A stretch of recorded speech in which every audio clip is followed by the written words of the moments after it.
হ্যাঁ, আমি বলছি ক্লাস 9 ফার্স্ট সামিটিভ ইভ্যালুয়েশন দিতে চলেছে 2024-এ। জাস্ট বলছি এই ভিডিওটি ফলো করো, এর মধ্যে ভীষণ চমক আছে। কি আছে? 24 সালের প্রশ্নপত্র অলরেডি হাতে পেয়েছি, তার উত্তর সহ, এবং বিগত বছরের 10টি স্কুলের আলাদা আলাদা সেটস উত্তরগুলো করে দেওয়া আছে। কেমন ধরনের প্রশ্ন, সমস্ত কিছু আইডিয়া তোমার মাথায় আসবে।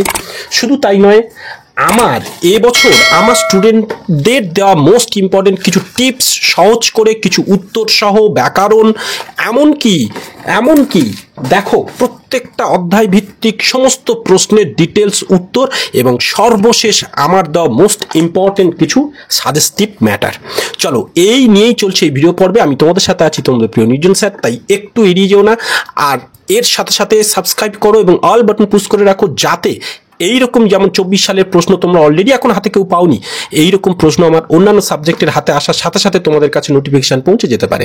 চলো আমরা একটু এই 24 সালে এ বছরে পড়া প্রশ্ন একটু দেখে নিই। চলো, আর তোমাদের যে দেখতে অসুবিধা হলে পিকচারটাকে এইরকম টাচ করে বড় করে নাও, আর তারপরেও জুম করে দেখতে পারো, এমনকি পিকচার কোয়ালিটিকে বাড়িয়েও দেখতে পারো। চলো, আমি একসাথে রাখছি এই জন্যই যাতে সমস্ত মানে পেজটা একসাথে আসে। যেমন এখানে দেখো আমি উত্তরগুলো সম্পূর্ণ করে রেখেছি। ভুজঙ্গ শব্দের অর্থ, যেমন সাপ, শকুন্তলা অভিশাপ দিয়েছিলেন দুর্বাসা। এর মধ্যে মোস্ট ইম্পর্টেন্ট এই যে মরগ লেগে কোনটা, ভেড়া মারা গেছিল, 10 টাকা মানে পত্রিকা কর্তৃপক্ষ কত দিয়েছিল, 10 টাকা দিয়েছিল। পাল কোথায় মাছ তুলে বাঁধা হয়। যেমন দেখো এখানে মৌলিক স্বর, এটা কিন্তু সবার জন্য ইম্পর্টেন্ট, যেমন হর্ষউ। আবার দেখো ওষ্ঠ, ঠোঁট থেকে প, দন্ত থেকে থ। আবার এই দেখো বীর হনুমান কি করেছিল, মঠ অট্টালিকা ভেঙে খান খান করেছিল। ইলিয়াসের সম্পত্তি কেন ধীরে ধীরে কমতে লেগেছিল, মানে বাড়তে লেগেছিল, কারণ 35 বছরে তার দীর্ঘ পরিশ্রমের ফলে। ধীবর বৃত্তান্ত নাটকটি তর্জমা করেছেন সত্যনারায়ণ চক্রবর্তী। দাম গল্পের কথকের নাম সুকুমার। আবার এখানে দেখো ভাটা শোষণ, ভাটা শোষণ বলতে কি, স্রোতের শোষণ কি করে না, স্রোতের প্রবল প্রাণ করে আহরণ। এবার এখানে কিছু কিছু ব্যাকরণ পড়েছে, তার করে দিয়েছি। বাংলায় মৌলিক স্বরধ্বনির সংখ্যা কত, 7টি।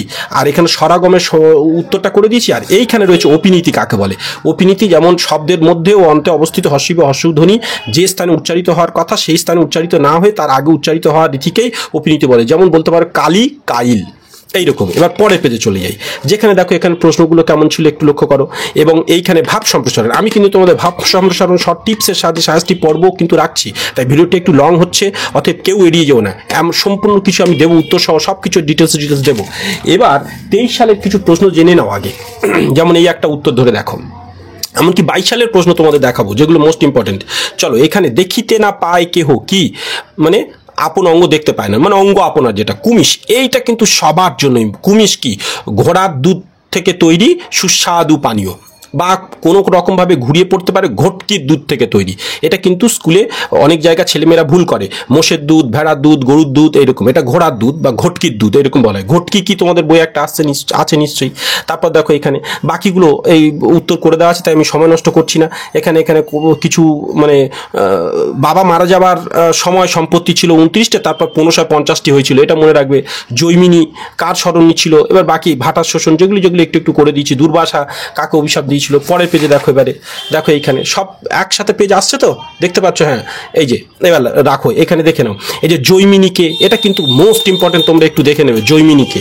আচ্ছা, বাকি অংশগুলোকে একটু দেখে নাও। প্রশ্নগুলো খুব সুন্দর সুন্দর। এই যে ফলে ইলিয়াসের সম্পত্তিতে টান পড়লো, ইলিয়াসের অবস্থা খারাপ হয়ে পড়লো, ইলিয়াসের সম্পত্তিতে টান পড়লো। এই দুটো পার্ট কিন্তু আলাদা, এই দুটো জায়গা থেকেই প্রশ্ন হয়। এইটা তার ছেলের ছোট ছেলেকে সম্পত্তি বাড়ি দিয়ে দেওয়ার পরে এইটা ঘটলো, আর ইলিয়াসের সম্পত্তিতে টান পড়লো এইটাই। আর অবস্থা খারাপ হয়ে পড়লো, কিডবিজটা সব নিয়ে গেল, মরক গেলো, ওই সবগুলো সব ডিটেলস সহ তার ছেলেকে দিয়ে দেওয়া, এইসবগুলো বলতে হবে। এটা কিন্তু মাথায় রেখো, এই প্রশ্নটা কিন্তু ঘুরিয়ে দেয়। আচ্ছা, এইভাবে বাকিগুলো দেখো, প্রশ্নগুলো এখানে উত্তর করে রেখেছি কিছু কিছু। র ধ্বনি মৌ কোনটা কিরকম ভাবে দেখে নাও, আর পিকচারটাকে জুম করে দেখে তারপর দেখো এইখানে উত্তরগুলো মধ্য স্বরাগম, অভিশ্রুতি, মৌলিক স্বর। এর কিন্তু আমি শাস্তি পর্ব এবছরও ফের দেবো তোমাদের, এক্ষুনি আছে, সাথে থাকো। দেখো মধ্য স্বরাগম কি তার উত্তর করে দিচ্ছি, অভিশ্রুতি কি উত্তর করে দিচ্ছি, মৌলিক স্বর কি তার উত্তর করে দেওয়া আছে। বুঝতে পারছো? এগুলো একটু স্ক্রিনশট নিয়ে তোমরা দেখতে পারো। আর এইগুলোই সাধারণত আসবে তোমাদের, এর বাইরে অত চেষ্টা করতে হবে না, এইগুলোই ভালো করে প্র্যাকটিস করে যাও। এই প্রশ্নগুলোর উত্তর আমি করেছি কিনা আমার আর মনে পড়ছে না, কিন্তু ওগুলো করেছি, সেগুলো আমার মনে আছে। যেমন কলিঙ্গদেশ ঝড় বৃষ্টি, চণ্ডীমঙ্গল কাব্য, এগুলো যেমন ছেলেরা করতে পারে। এগুলো একটু স্বরভক্তি, মূর্তি, মূরতি, না এই স্বরভক্তি বিপ্রকর্ষ, যেমন দেখো আজি আজি আইজ আইজ এটা হতে পারে। তো এই উত্তরগুলো ছেলেমেয়েরা হয়তো একটু করেছে, কিন্তু তোমরা একটু প্রশ্নগুলোকে দেখো। আর আমি উত্তরের কথা যাচ্ছি না। তারপর দেখো প্রশ্ন প্যাটার্ন কেমন ছিল। এখানে কিন্তু এই যে জৈমিনী আবার দিয়েছে, একটু আগে ওখানে বলছিলাম না, এই যে নোর নোর যেমন এটা অঙ্কে যারা 100 পেতো এরকম এরকম। ধনী, এই যে ধনী ইলিয়াসের আতিথ্যতা কেমন ছিল সেটা, এটা কিন্তু ভালো কোশ্চেন। হ্যাঁ, অনেক স্কুলে এটা এড়িয়ে যায়, কিন্তু খুব সুন্দর প্রশ্ন এটা। এই যে ধীবরের চরিত্র এবছর তোমাদের কিন্তু ইম্পর্টেন্ট, এটাকে মাথায় রেখো। এই বিপাকে ভবন ছাড়ি প্রজা দিল রর মানে দৌড় পলায়ন। নোর কবিতা যেমন বাসনা, এই যে বাসনা পূর্ণ হয়নি, কি হয়েছে সেটা একটা জানাবে। স্কুলে কি বিভীষিকাই ছিলেন না ভদ্রলোক, এটাও কিন্তু তোমাদের এবছর জন্য। এই যে ইলিয়াস ও তার স্ত্রীর উপর সে কি ধরনের সহযোগিতা করেছিল, অর্থাৎ মোহাম্মদের চরিত্রের কাছাকাছি একটা জিনিস পড়েছে, এইটা তোমরা মনে রেখো। এইবার দেখো তোমাদের আরো একটা প্রশ্ন আমি দেখাবো, যেটা এখানে, এটা কিন্তু আমি তৈরি করেছি, ঠিক আছে, অর্থাৎ এগুলো কিন্তু সঠিক উত্তর, এটা তোমরা জেনে রেখো। এখানে কিন্তু তোমরা একটু দেখে রাখো, খুব সুন্দর সুন্দর পার্শ্বিক ব্যঞ্জন একটা ল। ধ্বনির লিখিত রূপ হচ্ছে বর্ণ। হ্যাঁ, এই 1 জানুয়ারি, আজ দিনের শুরুতে বৃষ্টি কাণ্ড ঘটে গেল, এটা 1 জানুয়ারি, ঠিক আছে। এবার আমি একটা সাজেস্টিভের মধ্যে রেখেছি আবার, কলিঙ্গে দুর্যোগের দিন সকলে কাকে স্মরণ করছিল, জৈমিনী ঋষিকে, তাই না। এবার এখানে হাতির সুর, করিকর, করিকর বলতে করি কর, হ্যাঁ, হাতির সুরের সমান, কি বলছি বুঝতে পারছো। তো এইটা দেখো এইখানে। তারপর দেখো হেজ্জা গেল ঘর, মানে নষ্ট, হেজ্জা গেল ঘর অর্থাৎ সব নষ্ট হয়ে যাওয়া, সেটা কথা। বাকিগুলোকে যেগুলো দাগ টাগ দেওয়া আছে সেগুলো দেখো, কোথায় কি উত্তর করে দেওয়া আছে, অবিশ্রুতি কি রূপ, নাসিক কি ভবন কি, যেমন আমি সাজটিভের মধ্যে এটাও রেখেছি, এক্ষুনি তোমরা পেয়ে যাবে, দেখো একটু লক্ষ্য করো। তারপরে বাকি অংশগুলো এখানে যেমন শৈবাল দিঘিরে বলে, এইগুলোই যেমন দেখো। এবং আমরা পরে কোশ্চেন যাচ্ছি, একটু দেখো। এইখানে এত আবছা হয়ে গেছে, বুঝতে পারবে কি। তো যাকে এইখানে একটু বলে দিই, কলিঙ্গ দেশে ঝড় বৃষ্টি কাব্যগ্রন্থটি ওই চণ্ডীমঙ্গল কাব্য থেকে ধীবর বৃত্তান্ত নাটকটি তর্জমা করেছেন কে, সত্যনারায়ণ চক্রবর্তী, এইটা দেওয়া আছে এখানে। আর এই বিষয়ে তিনি পুরো সত্য বলতে পারবেন, কে বলতে পারবেন, শামসে মাগি, মানে তার ইলিয়াসের স্ত্রী, বুঝতে পারছো নিশ্চয়ই। আর দাম গল্পের পরিণতিটা আসলে কি ধরনের, এটা বলছে বিষাদমূলক, পরিণতিটা হচ্ছে বিষাদমূলক। এইগুলো যেমন বাকি রড শব্দের অর্থ একটু আগে বললাম, দৌড় বা পলায়ন। হেজ্জা মানে নষ্ট হয়ে যাওয়া। হ্যাঁ, এই যে এইটা টাফার আদিবাসীদের দেখতে কেমন ছিল, এইগুলো। নাসিকি ভবন একটু আগে তোমাদের দেখালাম। এখানে পরে কোশ্চেন্সটা একটু দেখো, জলে মহি একাকার, সেই প্রশ্নটা দেওয়া আছে। ভাব সম্প্রসারণ একটু লক্ষ্য রেখো কেমন ধরনের। ইলিয়াস যা বললো সবই সত্য, ঠিক আছে। এটা কি বললো সেটা তার বিষয়টা মনে রাখতে হবে। এবং পরে দেখো 22 সালের একটা প্রশ্ন, দেখো কেমন ছিল। সত্যি সত্যি কিন্তু প্রশ্ন প্যাটার্ন খুবই ভালো, খুব সুন্দর। এই এক সময় সে তলাটা সবচেয়ে ধনী, উক্তিটি কার, মোহাম্মদ শাহ বলেছিল, তাই না। বলতে বলতে এই যে জামার পকেট থেকে বার করলেন 101 কি, হ্যাঁ, একটা পত্রিকা, তাই না, সেটা একটু দেখে নাও। বাকি অংশগুলো অপিনীতির উদাহরণ, যেমন বিলিতি বিলাতি, এটা তো এরকমগুলোকে একটু দেখো। পরেরগুলোকে দেখো, প্রশ্ন প্যাটার্ন কেমন ছিল, সত্যি সত্যি খুব সুন্দর প্রশ্ন প্যাটার্ন ছিল এগুলো। ইলিয়াসের অবস্থা, এই যে বললাম একটু আগে একটা প্রশ্ন দেখালাম, ইলিয়াসের সম্পত্তিতে টান পড়লো আর ইলিয়াসের অবস্থা তখন কি খারাপ হয়ে গেল।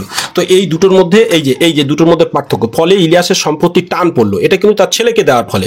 আর অবস্থা খারাপ হয়ে গেল, ওই কিরবিজটা নিয়ে গেল বা মরক লাগলো, এই জিনিসগুলো কিন্তু বলতে হবে একসাথে, আরো বেশি করে বলতে হবে, বুঝতে পারছো। এই যে বন্ধুগণ হাসবেন না, খুব সুন্দর, অর্থাৎ এই কথা কে কেন বলেছে সেটাকে দেখো। তো চলো, আমাকে চিনতে পারছো না সুকুমার, আমি কে, এই যে জিজ্ঞেস করছে এখানে। তো এবার আমরা পরের কোশ্চেন্সে আসছি, আরেকটু দেখো। এটা কিন্তু বৌরু গার্লস স্কুলের 23 সালের প্রশ্ন, একটু আগে দেখো। এখানে লক্ষ্য করো, এই ভবন ছালি প্রজা দিল রড, যেমন এইটাকে দেখো, এখানে প্রশ্ন। আর দেখতে অসুবিধা হলে কিন্তু একটু জুম করে দেখো, ঠিক আছে। এইখানে দেখো, এই জগতে হায় সেই বেশি চায়, আছে যার ভুরি ভুরি, যার প্রচুর কিছু আছে সেই বেশি চায়। এবং একটু আগে দেখো, এটা আমরা গার্লস স্কুলের 23 সালের প্রশ্ন দিয়েছি। এবার 22 সালের প্রশ্ন, বুঝতে পারছো, দেখে নাও একটু কেমন প্রশ্ন প্যাটার্ন ছিল। 2 বছর পর পরের প্রশ্ন, সেগুলো দেখো। তো পরের পেজ লক্ষ্য করো, অন্যায় যে করে অন্যায় যে সহে, এটা দেওয়া ছিল, দেখো। এই যে নাসিকি ধ্বনির কয়টি কি, স্বরভক্তি কাকে বলে, পদ্ম চন্দন, এইগুলো স্পর্শবর্ণ, এইগুলো আমি তোমাদের কিছু শাস্তি পর্ব দিয়ে রেখেছি। এইবার দেখো বৌরু হাই স্কুল, ওটা গার্লস স্কুল। এবার হাই স্কুলের 22 সালের প্রশ্ন, এটা একটা আরও একটা অন্য স্কুল কিন্তু। এই যে মহি কথার অর্থ পৃথিবী, একটু আগে আমি বলছিলাম, এটা আমার সাজেশনের মধ্যে আছে। কোনো সহায়িকায় দেখলাম সমুদ্র বলে লেখা আছে, কিন্তু এটা পৃথিবী। আর পৃথিবী যখন অপশন থাকবে না, তখন কাদা বলে দেওয়া থাকবে, জলে মহি একাকার, তখন কাদাটাও দিলে হবে, ঠিক আছে। তো দেখো পরের পেজ চলে আসো, মেঘ দেখে কেউ করিস না ভয়, আড়ালে তার সূর্য আছে। অর্থাৎ বাধা বিপত্তি জীবনে আসবেই, তাই ভয় পেলে চলবে না, এই যে নোর কিসের প্রতীক, নোর বাধা বা বন্ধনের প্রতীক, জীবনের বাধা বা বন্ধনের প্রতীক, এই বিষয় নিয়ে একটু আলোচনা করতে বলছে। এবার বাকি অংশটুকু দেখো এইখানে। ঈশান কোণ অনেকে জেনে রেখো, উত্তর পূর্ব যে কোণ, এটা কিন্তু সবারই পড়ার চান্স থাকে। এটা বারুইপুর গার্লস হাই স্কুল, বুঝতে পারছো নিশ্চয়ই। এবং তারপরে দেখো, মানে আমার কাছে প্রায় 14-15টি স্কুলের স্টুডেন্টরা টিউশনস নিতে আসে, ফলে তাদের থেকে প্রশ্ন কালেক্ট করে রাখা তোমাদের যাতে হেল্প হয়। তো এবার বুঝতেই পারছো যে কতটাই প্রশ্ন ভীষণ জরুরি। হ্যাঁ, আর তোমরা চাইলে আমার অন্য চ্যানেলে যেতে পারো, ডিসক্রিপশন বক্স থেকে তোমরা দেখতে পারো, সেখান থেকে প্রত্যেকটা চ্যানেলে ডিটেলস অনেক কিছু তথ্য অবশ্যই পাবে তোমরা। চলো, এখানে কিছু উত্তর করে রেখেছি, সেগুলো দেখো। তো এই গেল প্রশ্ন, কিন্তু এর সাথে সাথে আমি তোমাদের যেটা জানাবো সেটা হলো, দেখো আমি এই বছর এই যে কিছু প্রশ্ন আমার উত্তর আছে সেটা জানাবো, কিন্তু এবছরে জন্য মোস্ট ইম্পর্টেন্ট তোমরা একটু লক্ষ্য করো, আমি এই যে প্রশ্ন আমি ছেলেদের লিখিয়েছিলাম, কিন্তু এই মুহূর্তে তোমাদের জন্য ভিডিও বানাবো বলে আমি প্রশ্নগুলো বললাম কোনো একটা স্টুডেন্টকে যে একটু আমাকে খাতাটা দাও, যে তোমরা যেগুলো আমি শর্ট প্রশ্ন ইম্পর্টেন্ট আসবে এরকম ভেবে দিয়েছিলাম তোমরা সেগুলো দাও। তো এমন একটা স্টুডেন্টের কাছ থেকে পেয়েছি যে একটু তাড়াতাড়ি করে লিখেছে, তো বা তার হাতের লেখা ধরনটা এইরকমই, তাই আমি একটু জুম করে তোমাদের একটু মানে পড়ে সময় নষ্ট হবে জানি, কিন্তু না হলে বুঝতে পারবে না। যেমন নোট থেকে আগে বলি, তারপর কলিও দেশে ঝড় বৃষ্টি, মানে যেগুলো কবিতাগুলোর একটু ছেড়ে রেখেছি, গদ্য তো তুমি নিজে পড়ে নিতে পারবে বা বুঝে যাবে কোনগুলো ইম্পর্টেন্ট। নোর কথাটির অর্থ কি দেখো, আক্ষরিক অর্থ একটা হচ্ছে, দেখো যে আক্ষরিক অর্থ হচ্ছে লোহার তৈরি বড়শি আকৃতির যন্ত্র যার সাহায্যে নৌকো বা জাহাজ জলে বেঁধে রাখা হয়। আর এবার হচ্ছে মানে পাঠ্যাংশে ব্যবহৃত অর্থ, এটা পাঠ্যাংশে ব্যবহৃত অর্থ মানে জীবনের বন্ধন বা বাধা। নোর জীবনের বন্ধন বা বাধার প্রতীক, এগুলো সব বাদ দাও। নোর কিসের প্রতীক? এই যে নোর জীবনের বন্ধন বা বাধার প্রতীক। এবার নোর কিসের প্রতীক দুবার লেখা হয়ে গেছে। এবার দেখো দাঁড় ও পাল কিসের প্রতীক? জীবনকে, এই যে অর্থাৎ জীবনকে, জীবনের যে নৌয়ের কাছে যে বাধা আছে এবং জীবনের বন্ধনকে ছিঁড়ে লক্ষ্যের দিকে এগিয়ে যাওয়ার প্রতীক। ঠিক আছে, তো কি লিখেছে আমি নিজেই বুঝতে পারছি না, তোমার কি বুঝবে, তাই বলে দিচ্ছি একটু। দাঁড় কি? নৌকায় লাগানো বড় এক ধরনের বৈঠা, যার সাহায্যে নৌকাকে জলে মানে নৌকাকে সচল বা অচল করা হয়। কি বলছি বুঝতে পারছো? পাল কি? পাল হলো বাতাসের সাহায্যে নৌকাকে চালানোর জন্য মানে মাস্তুলে খাটানো এক ধরনের পর্দা, এইটা। তো মাস্তুল কি আবার এরকম, এইগুলো ধরনের তোমরা একটু দেখে নেবে। মাস্তুল কি? নৌকোর পাল খাটাবার লম্বা উঁচু দণ্ড। বাণিজ্য তরী কি? বাণিজ্য তরী হলো এমন একটি ছোট নৌকো বা জলজাহাজ, মানে এমন একটি নৌকো বা জলজাহাজ যার সাহায্যে অন্য দেশে বাণিজ্য লেনদেন করা যায় সেখানে। যাই হোক, বাণিজ্য তরী কিসের প্রতীক? দেখো, বাণিজ্য তরী মানব জীবনের প্রতীক। ঠিক আছে। জোয়ার ভাটা কিসের প্রতীক? জীবনের বাধা বিপত্তি ও জীবনের চড়াই উদ্রায়ের প্রতীক। এই বানানগুলো সব ভুল, কিন্তু জীবনের বাধা বিপত্তি এটাও বানান ভুল, জীবনের চড়াই উদ্রায়ের প্রতীক। যাই হোক, আমি এটা হাতে রেখেছি এই জন্যই যে তোমাদের প্রশ্নগুলো বলছি, তোমাদের এগুলোই পড়বে, অর্থাৎ এগুলো একটু দেখে নিও, বানানটা ভুল ভেবো না। তো যেটা আমি কাছে পেয়েছি এটাই বললাম, না হলে এটা বাদ দিয়ে দেবো, কিন্তু অন্য প্রশ্ন পর্ব আমার কাছে আছে সেটা জানাবো। তট কি? দেখো, নদী বা সমুদ্রের প্রান্তর, যেটা জানো। ঠিক আছে। তট কিসের প্রতীক? জীবনের সূচনাকাল বা প্রারম্ভিক সময়কালের প্রতীক, তাই না? সারা রাত তবু দাঁড় টানি, তবু শব্দটি দুবার ব্যবহার করা হয়েছে কেন? এই প্রশ্নটা খুবই ইম্পর্টেন্ট। আর স্রোতের বিদ্যুৎ কথাটি এটা কিভাবে ব্যবহার হয়েছে সেটা বলছে এখানে, এগুলোকে একটু দেখে নিও। কয়েকটা প্রশ্ন এখানে দিয়ে রেখেছে, এবং নোর কবিতার থেকে একটা বড় কোশ্চেন, নোর কবিতার নাম মানে কি আর অজিত দত্ত লিখেছেন সেটা একটা মানে এই যে একটা বড় কোশ্চেন। নোর কবিতা কবির আশাকাঙ্ক্ষা এবং আবেগ যে প্রকাশিত হয়েছে সেইটা একটা বড় কোশ্চেন্স পরে ওখানে একটু জানিয়েছিলাম। এবং কলিঙ্গ দেশে ঝড় বৃষ্টি, দেখো এখানে বলছে কবির নাম কি? মুকুন্দরাম চক্রবর্তী। চণ্ডীমঙ্গল কাব্যের প্রকৃত নাম কি? অভয়মঙ্গল। চণ্ডীমঙ্গল কাব্যধারার শ্রেষ্ঠ কবি মুকুন্দ চক্রবর্তী। আবার দেখো কোন চণ্ডীমঙ্গল মানে কোন সময় চণ্ডীমঙ্গল রচিত হয়েছিল? আকবরের সময়। আবার মুকুন্দর জন্মস্থান কোথায় ছিল? বর্ধমান। এইগুলো একটু দিয়ে দিয়েছি। আর এখানে চণ্ডীমঙ্গল কাব্যের অন্য নাম হচ্ছে অম্বিকা মঙ্গল। অম্বিকা, বুঝতে পারছো তো? চণ্ডীমঙ্গল কাব্য নবগঠিত রাজ্যটির নাম গুজরাট নগর, গুজরাটে যেখানে আছে আর কি কালকেতু গেছিল। এই যে বলছে কে ঝড় বৃষ্টির আদেশ দিয়েছিলেন? ইন্দ্রদেব, সেটাই আছে এখানে। চণ্ডীর আদেশের পান, এই যে বীর হনুমান যেটা বলেছিল, হনুমান। কোন দিক থেকে মেঘ করছিল? ঈশান কোণ।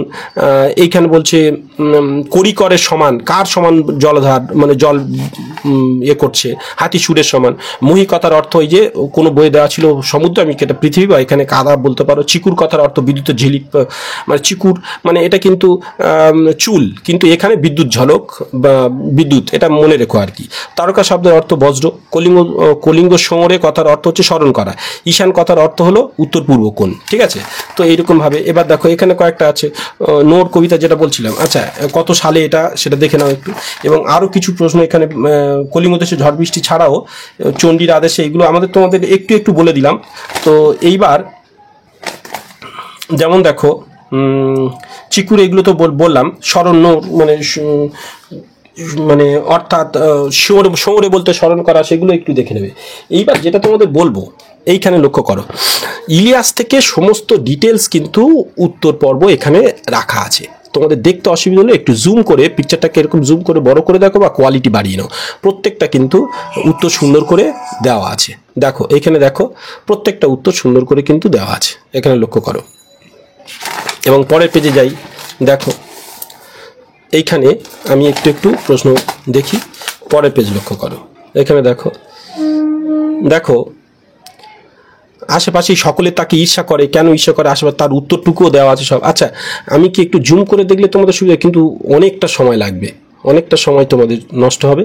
যাই হোক তবু একটু দেখো, যেহেতু এটা জেরক্স তো অনেক দিনে আপস হয়ে গেছে, প্রত্যেকটা প্রশ্ন একটু ধীরে ধীরে যাচ্ছি এবং এর বাইরে আসবে না, ব্যাস। এবার কি করবে তুমি দেখো, অর্থাৎ এগুলোই পড়বে, দেখে নাও। প্রত্যেকটা সুন্দর করে উত্তর সুন্দর করে সংক্ষিপ্ত করে রাখা আছে এবং ছোট্ট ছোট করে সেগুলো সুন্দর করে করে রাখা আছে, দেখে নাও। বেস্ট, চলো পরের পেজে যাই।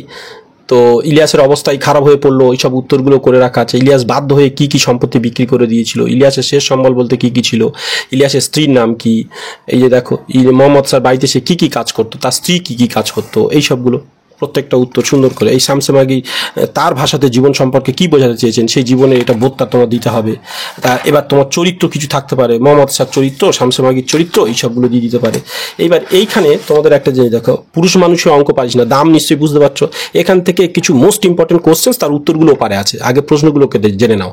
এখানে এই যে প্রশ্নগুলো কি কি আছে সেগুলো, প্লুটোর দৈর্ঘ্য যেটা অধিকাংশ, এই যে অধিকাংশ কোথা থেকে, একের দাগের উত্তর, এই উত্তরটা এখানে, এই উত্তরটা এইগুলো এখানে সব করে রাখা আছে, ঠিক আছে, এরকম ভাবে। তো দাম গল্পে মাস্টারমশাইয়ের মুখস্থ কথা, এই যে দুয়ের দাগের উত্তরটা, অর্থাৎ দুয়ের দাগে বলছে সব যেন ওর মুখস্থ, সেইটা দিয়ে এই দুয়ের দাগের উত্তর এখানে করে রাখা আছে। তিনের দাগে এই যে প্লুটোর দৈর্ঘ্য যেটা লেখা থাকে, তিনের দাগে এই প্লুটোর দৈর্ঘ্য যেটা কি লেখা আছে সেটা।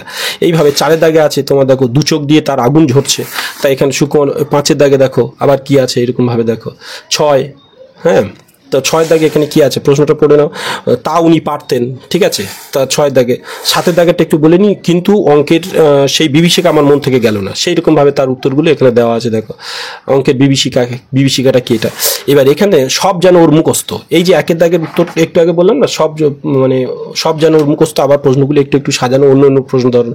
দেখো কাঁদবার জো ছিল না, প্রচুর ধরনের প্রশ্ন ঘুরি ঘুরি আসতে পারে। তো যার দরকার একটু থেমে থেমে পজ করে করে বাকিটা একটু দেখে নিও এইভাবে। দেখো চলো আমরা একটু পরের পেজে যাই। এইখানে দেখো সে স্বর্গের চাইতে লক্ষ যোজন দূরে থাকা ভালো। এইখানে দাম গল্পে দেখো মাস্টারমশাইয়ের চরিত্র ছোট্ট ছোট্ট ছোট্ট ছোট্ট করে পয়েন্ট আউট করা, ছোট্ট ছোট করে দেখো সুন্দর করে পয়েন্ট পয়েন্ট করে লেখা, যাতে ছেলেমেয়েরা একটু একটু মানে হিন্টস দিয়ে দিয়ে করে রাখা, সেগুলো বাকিটা কিন্তু তোমাদের ডিটেলস লিখতে হবে, সেইভাবে এখানে করে রাখা, যাতে পয়েন্টগুলো মুখস্থ করে নিয়ে এই কটা কথা মনে রাখতে পারে এবং এক্সামে করে দিতে পারে। এই নোর কিসের প্রতীক, এই মধ্যবিত্ত মানুষের চা পাওয়ার প্রতীক কীভাবে কবিতায় ফুটে উঠেছে, নোর কবিতার নামকরণের ব্যঞ্জনা যেটা নামকরণ, নোরের কাছে তবু বাঁধা, এই তিনটে নোর থেকে ইম্পর্টেন্ট। ধীবর বৃত্তান্ত থেকে এখান থেকে দেখো কি কি, দেখো ধীবর বৃত্তান্ত থেকে যেমন ধীবরের চরিত্র, তার কয়েকটা পয়েন্ট দেওয়া আছে। এমনকি এখানে রাজশালকের চরিত্র, তার কিছু পয়েন্ট দেওয়া আছে। প্রথম রক্ষীর নাম কি সূচক, দ্বিতীয় রক্ষীর নাম কি জানু, এইগুলো পরীক্ষা দিতে পারে। ইলিয়াস থেকে ইলিয়াসের চরিত্র যেমন পরিশ্রমী, সে কি কি কি কি সম্পত্তি করেছে, অতিথি পরায়ণ মানে কুমিজ দুধ, ভেড়া ঘটকি, এই কথাগুলো মনে রাখলে যে কিভাবে অতিথিদের সেবা দেয়। কর্তব্য পরায়ণ, ছোট ছেলেকে সম্পত্তি দেওয়া, এটা থেকে বোঝা যাচ্ছে তার দায়িত্ব জ্ঞান কর্তব্য আছে। জীবনবোধে পূর্ণ, ঈশ্বর সম্পর্কে ধারণা তার কিরকম, সংসারের প্রতি দায়বদ্ধতা, সন্তানদের উপযুক্ত ব্যবস্থা করে দেওয়া, সেটা সে দিয়েছে। নিরহংকার, তার কোনো অহংকার ছিল না। তার মোহাম্মদ তার থেকে কম ধনী ছিল হলেও তবু একসময় তার বাড়িতে কাজে গেছে, সেটা এইরকম। তো যাই হোক তার মধ্যে অহংকার ছিল না। বাকি অংশ দেখো, দু চোখ দিয়ে তার আগুন ঝরছে, যেটা ওখান থেকে প্রশ্ন, মানে এটা হচ্ছে তোমার দাম থেকে। বাকি অংশগুলো একটু দেখলাম, লিখলুম তাকেই নিয়ে কিছু কিছু প্রশ্ন আবার এখানে দেওয়া আছে। এইবার যেটা আসবো, এখানে শামসে মাগির চরিত্রের কিছু পয়েন্ট, ঠিক আছে, এই বিষয়গুলো শামসে মাগির চরিত্রের মধ্যে দিতে হবে। এবার হিমালয় দর্শন যাদের যাদের হবে তাদেরকে একটু দেখে নাও, কিছু কিছু প্রশ্ন যেমন এখানে দেওয়া আছে হিমালয় দর্শন। তো দেখো এইগুলো। এবং এর সাথে সাথে পরের পেজে আমরা চলে যাই। যেমন দেখো এই প্রশ্নগুলোকে একটু দেখে নাও। এখানে হিমালয় দর্শন থেকে কিন্তু ওই ট্রেনগুলো কেমন ছিল, কি ছিল, ভুটিয়ানিরা কি পড়তো, এই সবগুলো আমাদের মনোরথ পূর্ণ হলো, কিভাবে মনোরথ পূর্ণ হলো সেই সবগুলো। এবার এখানে দেখো কোন স্টেশনের উচ্চতা কত, কীরকম সেটা দেখো।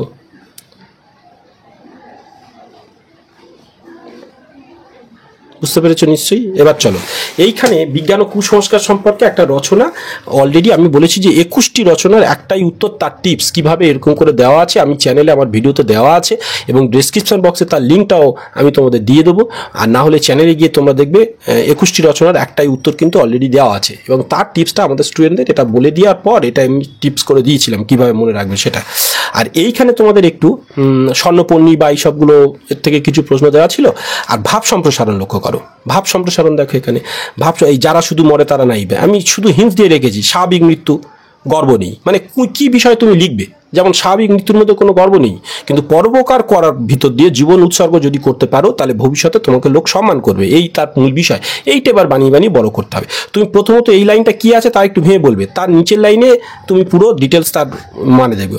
আর প্যারা করে দ্বিতীয় লাইনে যেমন মহৎ মানুষরা প্রতিটি দেশে থাকেই এবং তারা স্বাধীনতা মানে চায়, ভোগ করতে চায়, তার সেই মানবিকতা দিয়ে তার দেশকে সেবা করে, এইটাই। উত্তম নিশ্চিন্ত চলে অধমের সাথে, তারও কিছু হিন্স দেওয়া আছে এরকম। এবার দেখো মধ্যমের সংকীর্ণতা, তাহলে উত্তম কিভাবে, উত্তম আর অধমের মধ্যে একটা পরিচয় করে দেবে, মধ্যমের সংকীর্ণতা, এই বিষয়গুলো কি দিতে হবে। পুষ্প আপনার জন্য ফোটে না, পরের জন্য তোমার হৃদয় কুসুমকে প্রস্ফুটিত করবে, সেটা দিয়ে কিছু হিন্স দেওয়া আছে এখানে। যেমন মৌমাছি, যেমন মানুষ সুখবিলাসী, কীরকম মৌমাছি, যেমন মানুষ সুখবিলাসী, নিজের জন্য সুখ খোঁজে, তাই আত্মকেন্দ্রিক, এইগুলো বিষয়গুলো রাখতে হবে, তাই আত্মকেন্দ্রিক। কিন্তু পুষ্প, ফুল, মৌমাছি মধু সংগ্রহ করে নিয়ে যায়, দেবতার পায়ে নিবেদিত হওয়ার জন্যই ফুল ফোটে, তাই বনে গন্ধে অন্যকে আকর্ষণ করার জন্য, সে নিজের জন্য নয়। কিন্তু মহৎ ব্যক্তি তাই নিজের স্বার্থ বিসর্জন দিয়ে সে অন্যের জন্য নিজের জীবনকে উৎসর্গ করতে পারে। তো এইটা ওই রকম ধরনের ছোট্ট টিপস করে দেওয়া আছে এখানে। একটা স্বার্থমগ্ন যেজন বুক, সেটার থেকেও দেওয়া আছে এখানে কিছু টিপস, আর এইরকম দেওয়া হয়। এবার কার্সিয়ংয়ে পানীয় জল কীভাবে, মানে এটা তোমার ওই অংশ, বুঝতে পারছো তো নিশ্চয়ই, অর্থাৎ ওই হিমালয় দর্শনের বাকি অংশ। আর কিছু কিছু ব্যাকরণ এখানে ইম্পর্টেন্ট দেওয়া আছে, সেই ব্যাকরণ পর্ব। এবং তোমাদের আমি ব্যাকরণের উত্তরগুলো একটু জানাবো, যেমন এইখানে দেখে নাও। যেমন দেখো ব্যাকরণের উত্তর পর বলতে এই যে অভিশ্রুতি দেখো কাকে বলে সেটা দেওয়া আছে, করিয়া কইরা করে, অপিনীতি কাকে বলে, একটু আগে আজি আইজ বলে দিলাম, স্বরসঙ্গীতি কাকে বলে সেটা উত্তর করে দেওয়া আছে। তো দেখো ছেলেদের এগুলো কিন্তু, সমীভবন কি সেটা দেওয়া আছে, বিপর্যয় বা বিপর্যাস কি সেটা দেওয়া আছে। এবং তার সাথে সাথে পরেরটা যাই, যেমন দেখি এখানে দেখো একটি মহিপ্রাণ ভবনের উদাহরণ দিতে বলছে, স্বরভক্তি কাকে বলে সেটা উদাহরণ দিতে বলছে। যেমন দেখো এইখানে স্বরভক্তি কি, আর মৌলিক স্বরধ্বনি কাকে বলে সেটাকে দেখো একটু, তার উদাহরণগুলো দিয়েছি। সংখ্যা কটা, 7টা। নাসিক এই যে নাসিক্য ভবন কয়টি, সেটা কি, নাক থেকে পদ্ম চন্দন যেটা সমীভবন, এইরকম কিছু কিছু প্রশ্ন করে রাখা। যেমন উৎসব এটা কি ধরনের উদাহরণ, মধ্য স্বরাগমের একটি অপর নাম কি, যেমন স্বরভক্তি বা বিপ্রকর্ষ। এই যে দেওয়া আছে কোন কোন প্রশ্নগুলো, এটাকে দেখো 16 নম্বর প্রশ্ন। এবার আমরা যাব আরও একটু দেখো 16-র পর থেকে নাসিক্যী ভবন কি সেটাকে দেওয়া, উষ্মধ্বনি কাকে বলে সেই সংজ্ঞাটাকে দেওয়া আছে, দন্তবর্ণের উদাহরণ, তথ দ, দাঁতে উচ্চারণ করো যেটা আছে। বাকি দেখো সরল বা একটি মৌলিক স্বরধ্বনি লিখিত, যেমন রূপ কি বলা হয়। আবার দেখো এখান থেকে অপিনীতি বা যেসবগুলো দেওয়া আছে। তো এই 26টা 27টা প্রশ্ন আমি ব্যাকরণ থেকে দেখেছিলাম। তো মোটামুটি আশা করি তোমরা সব বুঝতে পেরেছো। আর সবার এক্সাম ভালো হোক, সাথে থাকো নিশ্চয়ই। আর অন্যান্য পর্ব অবশ্যই নিয়ে আসছি। Best of luck. আর নিশ্চয়ই সাবস্ক্রাইব করে সাথে থাকবে। আর প্রথম চ্যানেলে যাও, ডিটেলস অনেক তথ্য, দুটি চ্যানেলেই, যে চ্যানেলে আপলোড পাচ্ছ দুটো চ্যানেলে যাও, অনেক তথ্য সেখানে থাকবে।